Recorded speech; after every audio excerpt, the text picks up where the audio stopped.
Yeah, I don't know what it is about bowling video games, but if it has a decent gimmick or two, I am all in. Like today's LGR topic, Hyper Bowl by Hyper Entertainment. In particular, the PC versions from the early 2000s, with a couple of interesting gimmicks going for it, with the first being that you are the ball. Instead of being a disembodied hand or some kind of avatar tossing balls down lanes, you have direct control over the bowling ball the entire way down by using the mouse. And that direct control felt unique. It was like a third-person ball simulation. But what made it even better were the environments, the lanes themselves. They were anywhere but normal. You're tossing balls in all kinds of unique environments, from forests to Roman ruins, city streets, a pirate ship, and so on. It all comes together in a unique way, and as a result, one of my single favorite XP-era games to this day is Hyper Bowl. No hyperbole. Although when I first came across it back in the day, it was a much simpler experience with only a couple of lanes, being that it was the Plus demo version where I was first introduced to it. One of 3 little games that came with the Windows XP Plus pack. A $40 add-on for Windows XP from 2001, which came with all kinds of nifty little applications and themes and screensavers, including the classic aquarium that I've talked about before here in depth on LGR. And all this and Hyper Bowl was also included in the later Plus Super Pack and then the Media Center Edition with Plus integrated from the factory. As far as I know, the entire reason this version of the game exists is because it was made at the behest of Microsoft for inclusion in the XP Plus pack, with a full retail release called the Arcade Edition, but that's kind of confusing because it's not the actual Arcade Edition. Yes, Hyper Bowl was initially an arcade machine in 1999, and a pretty extravagant one at that, being controlled with a trackball the size of a real bowling ball, and a gigantic 8-foot by 6-foot screen. And this was not by Microsoft or even Hyper Entertainment, predating the PC version by a couple of years. Now, this was designed by a group of about 16 people under Sony in Burbank, California, designed specifically as a marquee attraction at the Sony Metreon Entertainment Center in San Francisco, which opened in June of 1999.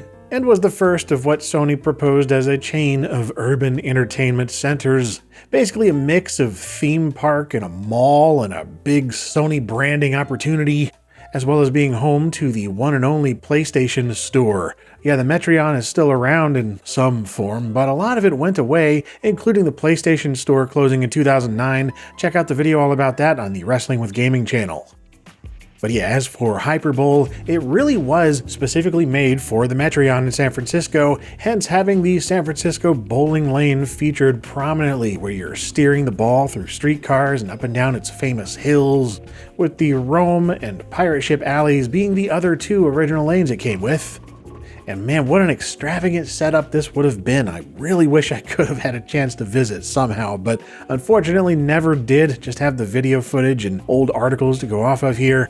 The late 90s, early 2000s New Millennium vibe is off the charts awesome in all the photos and footage that I've come across.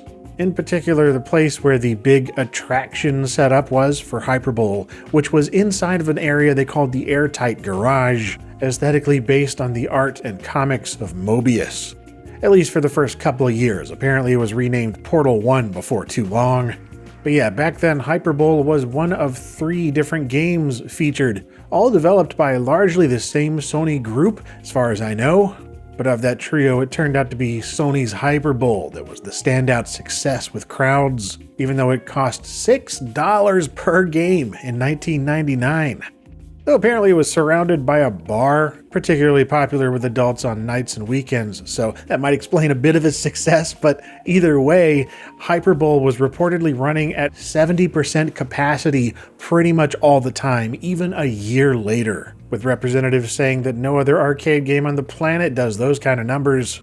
As Sony expected 35,000 plays in its first year, but instead got over 100,000 in that time, leading to interest from all kinds of other arcades and game centers around the country and worldwide, and of course, the one we're talking about here, which is the home version, or versions, I guess. Yeah, there's 4 to talk about at least. We'll get to all those, but for now we're going to start with the Plus demo and the Arcade Edition on CD-ROM.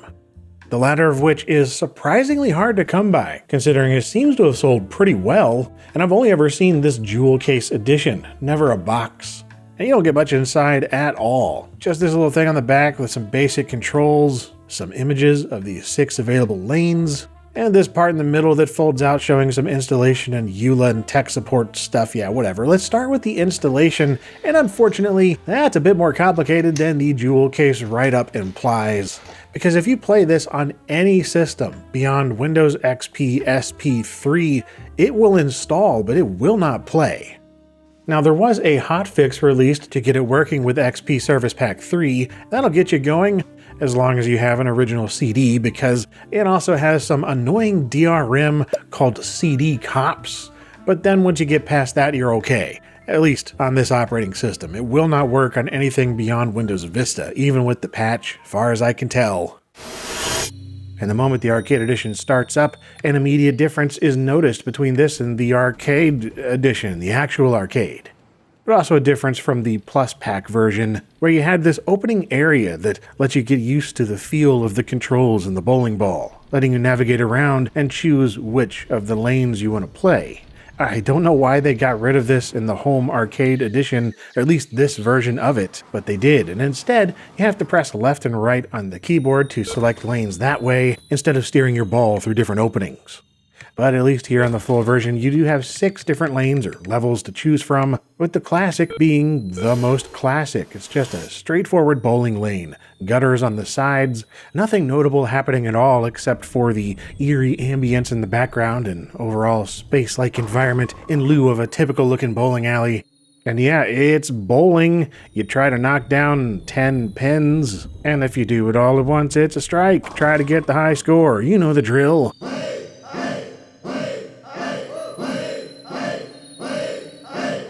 And then after 10 frames are completed, you get a trophy, all gold and animated and glowing, with your name that you entered at the beginning written to the high score table. And that's it. You can play between 1 and 4 players, and that's pretty much the entire game, because it's bowling. That's what you do. You bowl. It's not till you go to the other lanes that the hyper part of hyper bowling starts becoming apparent. Like with Pins of Rome, taking place on a winding Roman street with uneven bits here and there to trip you up, as well as light obstacles like pottery and square blocks that you can collide with and they'll get in your way, and these flowers that for some reason, if you bump into them, will send your ball flying high into the sky and potentially off the side. And really, things just get progressively more unusual from here, like the High Seas lane, one of my favorites. This takes place on kind of a pirate ship at sea, and it's constantly rocking back and forth with the waves, really messing with the physics and the way the ball behaves, and of course, with the pins themselves, often with the waves knocking more things down than otherwise would. And just some fun little details, like being able to collide with the cannons on the side, which you'll hear them firing if you do. And those cannon balls that are stacked up towards the end, you hit those and they'll go rolling around, and then those start colliding into other stuff. And yeah, it's just a lot of fun getting the ball to the end of the ship and seeing what happens with the waves and everything else rocking stuff around, and it's just a little bit of chaos that's great. Then next up is the San Francisco map, but it's not San Francisco as it is today. It is 100 years into the future, or at least the future when this was made. So it's based in 2099. Hence the crazy, gigantic Golden Gate Bridge just over the city for some reason, and those elevated trams on rails overhead. But the main thing to worry about are the traditional streetcars that are going up and down the roads, and of course crossing left or right at intersections. They're constantly getting in the way and moving up and down. It's just a lot of fun to navigate through these streets with enough speed to make it up the big hill at the very end before you knock over all the pins. I also love all the little details of things that you can collide with, like the trash cans, a fire hydrant that'll eject water from the pipes, and then lamps which you can smash into and see them get all squiggly and crushed. It's just a bunch of nifty little features that are just fun. Then you have the Yosemite Lane, and this is the most open-ended level of any of those in the game. It's clear that there is kind of a central path that you can go to in order to reach the pins, which means crossing this little river with these logs in the way. But if you don't want to go that way, you don't have to. There are 5 or 6 different paths you can take, just going between these giant trees. And back when I first got this, it was just fun to explore. Like, why is this whole area here that you can go around and get lost in? I don't know, but it was there and I liked it. And then finally, the last lane for the arcade edition is Tokyo. Another real-world location that seems like it would have been perfect if Sony had one of these set up in its home country of Japan, and, well, guess what? It turns out that they did. At least briefly, at a place called the Sony Mediage. I didn't even know if it actually opened or not, but I found some Japanese articles that implied that it at least opened for a little bit and had their own Hyperbowl setup with the new Tokyo Lane included for that reason. But yeah, it is included here in the PC version of the arcade edition as well, and it is pure chaos. It's wonderful. There is so much traffic, making it the most difficult but also the most enjoyable one of these lanes to navigate through, and you're just bouncing into things left and right. Stuff is pushing you around and you're smacking into things and bouncing over cars, and from those little reflectors in the middle of the road, you're just constantly getting thrown around. Yeah, this is some good hyper bowling right here. Though the fact that it includes people on the sides of the road, which you can't run over, by the way, I wish you could, but yeah, there's people there. So is this just a gigantic bowling ball going through real-world streets and locations? Or is it just a very fancy miniature setup for regular-sized bowling balls? I don't know. I kind of like to think it's the former. A bowling ball the size of a Volkswagen is kind of terrifying. And you know, that's mostly it for the game. You just go around trying to get your best score on each of the lanes, and because it's so chaotic and unpredictable on most of them, it means that you don't feel as bad at bowling, perhaps, if you don't get a great score. You can always blame the physics or a passing bus or whatever. I will say, though, that I wish that I had a nice big trackball controller to play this with. You know, a regular mouse works just fine too, and using a modern mouse with really high DPI settings and sensitivity as I was doing here is also its own kind of fun. But however you control it, I just find this such a charming little game. All those nice touches of things that you can interact with, and the fact that there's often multiple paths to reach the end of the lane, and the fact that even though you're constantly bouncing off of things and stuff is going wrong, it's still kind of forgiving, especially on certain maps like the pirate ship, where you have those other objects that can collide with the pins, and if they knock them down after it's already taken control of you and it's tallying up your score, it'll still count those that fall later. It's great. And as I said earlier, unfortunately, it is not playable on a modern system, at least the Plus and Arcade editions. You know, short of doing something like a Windows XP emulator or virtual machine, you're just kind of out of luck. I've not seen any patches to get the original versions working on newer OSs. But that being said, that brings us to the final chapters of this video about the Unity Engine remakes that started showing up in 2009, made by Phil Chu, aka Technicat, a programmer who worked at Hyper Entertainment on the original Hyperbowl PC port, and then got the rights to make ports based on the Unity engine, although they're really more like remakes, as they don't play exactly the same, though they do make use of Arcade Edition assets for art and sound. So okay, there are 3 Unity versions I want to touch on here. The first one for PC from 2009 that was last updated in 2012, the one currently on GitHub and Steam, which was most recently updated in 2022, and lastly the iOS port. They're all different and all released for free, except the one on Steam, which costs 99 cents as of recording. But yeah, let's start with the PC Unity version first released in 2009, and this is the Unity version that's the most authentic to the original, at least in the way it looks. It has the same content as the arcade edition, but brings back that classic lane selection level. I like that. And while the side art has changed, it's still reminiscent of the original. It also adds keyboard controls, which is a welcome alternative to the mouse that reacts a bit faster, though it does make it harder to apply spin to the bowling ball. And the in-game resolution here remains low, with no way to adjust it, being playable only in 4:3 aspect ratio. And I'm sorry to say that things get iffier from here, with multiple eyebrow-raising changes notable when you play it side by side with the original game, with a huge one being that the physics feel off. According to the developers post-mortem, there were several hassles getting physics right in Unity, but despite his genuine efforts, they remain pretty lacking across all versions. Physics in each Unity version are less smooth and sort of bouncy, and it's also harder to climb steep hills like on the San Francisco lane.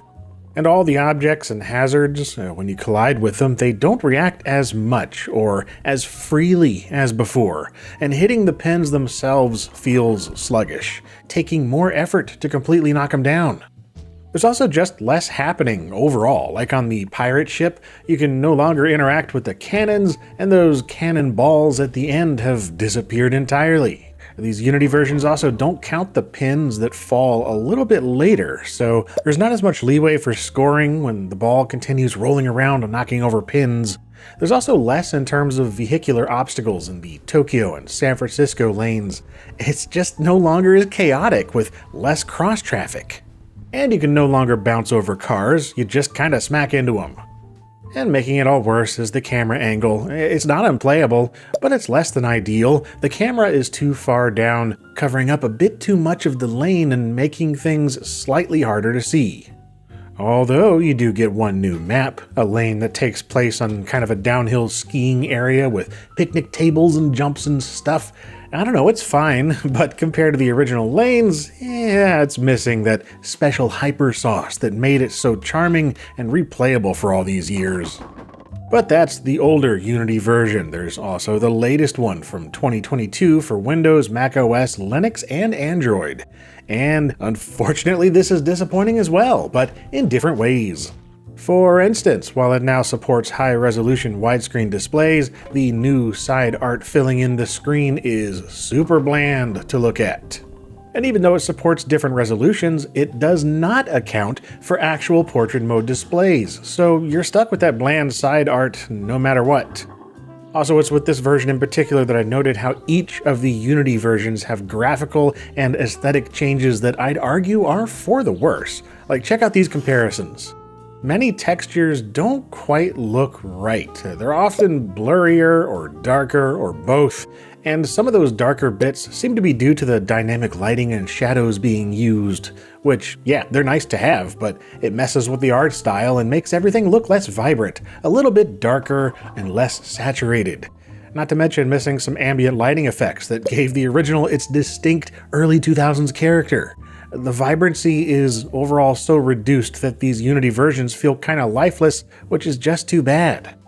As for physics, they still feel just as off, and now come with weird new glitches, like pins staying knocked over when they shouldn't, never getting picked back up between frames, and certain events happening prematurely, like those Roman flowers that launch you into the air.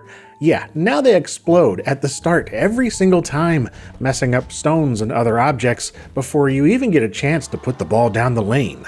And finally, while there are now 4 more lanes to play, with 11 total, they're all kind of messy, really driving the point home that these Unity versions were done for fun on the side whenever the developer had spare time, and sadly never fully completed, it seems. So like that downhill snow lane returns, but it's all overexposed and brighter than before for some reason. Then there's this interesting looking mushrooms lane, looking like an import of Crash Bandicoot PS1 geometry. It's a neat idea, but it's boring to play and is clearly unfinished. And that goes for the rest of them, really. Yes, it's nice to have new lanes. I applaud the effort, but none of them are very fun to play. Compared to those originals with all their unique designs and unpredictable hazards, these don't do it for me at all. Like this one here, why is it so bouncy? This is just grass, and it's flat.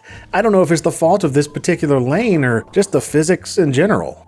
Then there's this map full of jump pads, which is a fun idea, yet it's the most broken. It's the lane where I keep getting that glitch where pins fall down but don't go back up between frames, or if you do hit them, it won't score correctly, or other times they're immovable and nothing happens at all. It's all such a mixed bag, so as nice as it is getting free Unity updates to Hyperbowl, I sadly can't recommend any of them.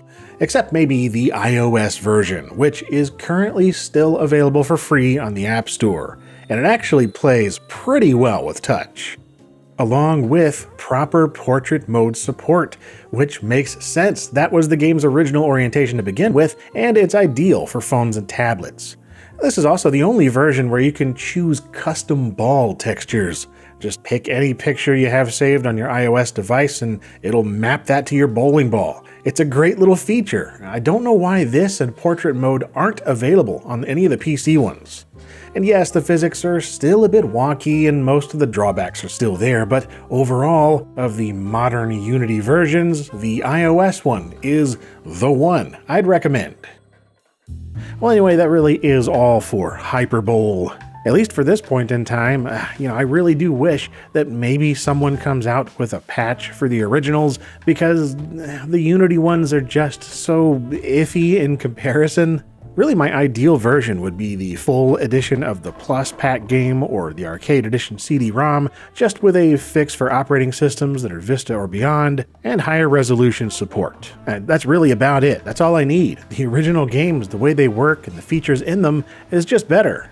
The overall look, the presentation, the camera angle, the physics, they're all vital in my opinion, and the Unity versions are worse in all of those aspects, unfortunately. Having 4K is nice, and it's free, so I can't complain too much. It was obviously a labor of love. I just wish that some of those bad points were ironed out and some of the little touches were put back. It's like 90% there, so it's frustrating to see the Unity versions aren't the ultimate editions of the game for the modern day, as they should be ideally. Although, would it really be the ultimate? I mean, that would have to be the gigantic arcade game. Something I would love to find and play someday, but it's proven really hard to track one of those down. All the locations I've checked, when they say, oh, there's hyper bowling, they mean hyper bowling, as in all the fancy visual effects and whatever they project onto the lanes to make them look all lit up and stuff. That's a bowling alley thing. I'm looking for hyper bowl.